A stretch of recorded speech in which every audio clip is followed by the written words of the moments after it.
Welcome back to Corner by Corner with Sport Rider Coaching. Today we're going to look at one of the most important sequences in the counterclockwise direction. That's turns 8, 9, and 10. No one gets them right, including me, so let's dig in and understand what we can do better. This is how every rider imagines the exit of turn 10. A huge wheelie and a ruckus pass culminating in a powerful drive down the back straight. Any rider would love to ride like this. So how does Ty do it?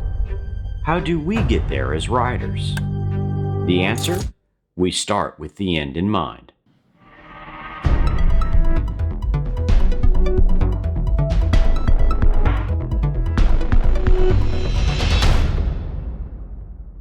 Mastery of turn 10, including that wheelie and a great drive down the back straight at ECR, is defined well before a rider enters turn 10. Arguably, it's defined by the entry of turn 6. To understand this, we should explore one of the most effective tools a rider can use for creating the perfect line: understanding the race line by thinking about the corner backwards. The idea of solving a corner with a basic outside, inside, outside approach is time-honored. Enter the corner with trail braking to the apex, and when speed and direction of the bike are correct, begin the application of throttle to drive out of the turn. But this assumes the corner lives in isolation. What do we do when we face a series of turns that force us to make decisions that don't follow this golden rule? We explored this in episode 2 with the chicane series. A basic corner that lives in isolation doesn't really exist at ECR. So the secret is to start with the end in mind.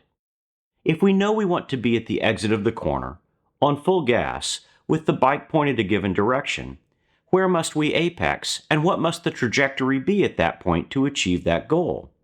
And to apex at this point, where should we be on the track approaching the corner? When do we begin braking? And where will we need to turn in?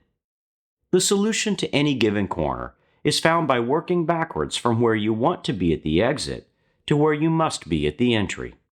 Riders like Pro Coach Ty Howard have an intuitive sense and understanding of this, and adjust dynamically for situations like overtaking. But the principles are the same for any level of rider.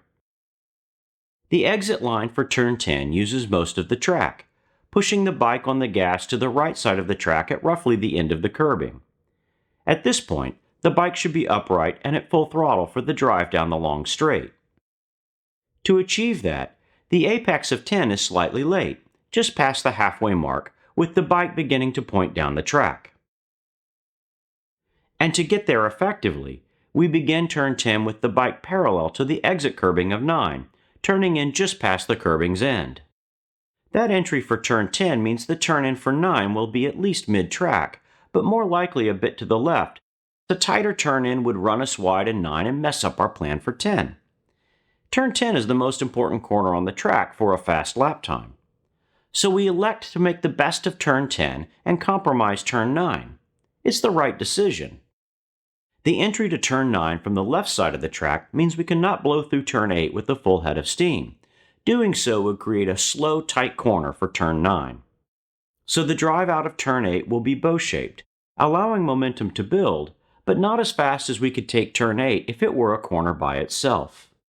This bow-shaped exit of turn 8 and drive into turn 9 lends itself to a long sweeping entry from the outside of turn 8, trail braking to the apex, and thus creating an effective late apex approach to turn 8 without using a slower late turn-in approach to do it.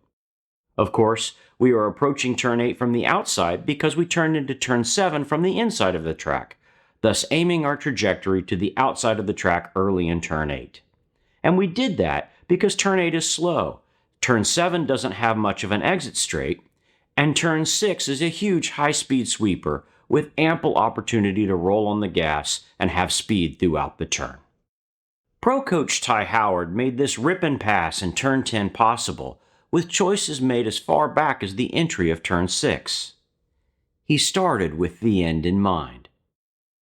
Turns 8, 9, and 10 present numerous opportunities for overtaking.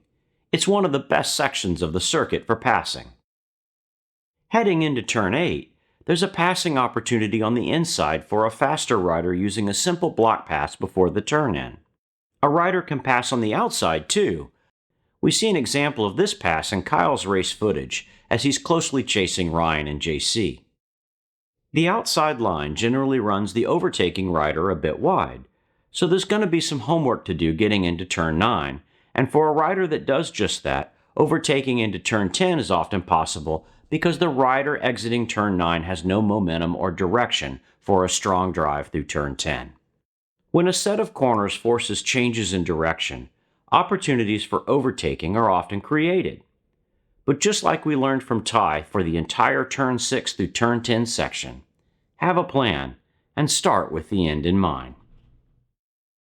If you like this kind of analysis, imagine having your own coach doing this for your ride, reviewing the video captured of your on-track session and working with you in the classroom to make your next ride better. If this kind of analysis appeals to you, consider joining us for a coaching day at Sport Rider Coaching. We'd love to have you at Eagles Canyon Raceway.